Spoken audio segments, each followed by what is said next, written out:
ఎందుకు ఈ విధంగా చేస్తున్నారు మేడం? నాతో రండి. చాక్లెట్ వరకు నా రహస్యం ఏంటో మీకు చెప్తాను. వీడి సహాయంతో బెరగాన్ని పట్టుకోవాలి. త్వరగా ఏం చెప్పాలనుకున్నావు చెప్పు.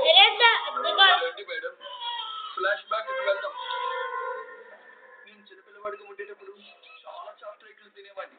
ఆ చాక్లెట్ కారణంగా చాలా క్రిములు నా పళ్ళపై దాడి చేశాయి. అప్పుడు నా పళ్ళన్నీ పాడైపోయాయి.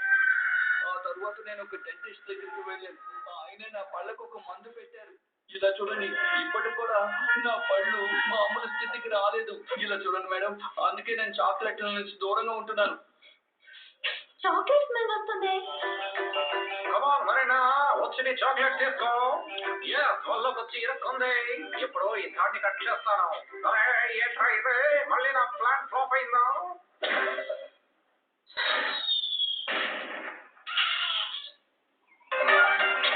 అటు చూడ మరేనా, కొన్నిటిని దక్కించుకోవాలంటే కొన్నిటిని వదులుకోవాలి.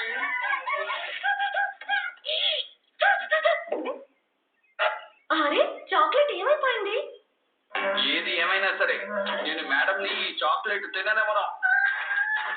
షార్కో, నాకు చాక్లెట్ కి మధ్య నువ్వు ఎందుకు వస్తున్నావు? షార్కో, నువ్వు వెళ్ళి నా ప్లాన్ ని తనకి చేసేసావు. ఇక నువ్వు తన్ని ఎలా మేనేజ్ చేస్తావు చెప్పు. అన్ని ప్లాన్లు ఫ్లాప్ అయిపోయాయి. ఇక ఏ ప్లాన్ లేదు. దీన్ని చెత్తలో కొనేస్తాను. భయపడుతూ కానీ ఈ ఒక్క దెబ్బతోటి నీ సమస్య పూర్తిగా సాల్వ్ అయిపోతుంది. చూస్తూ ఉండు.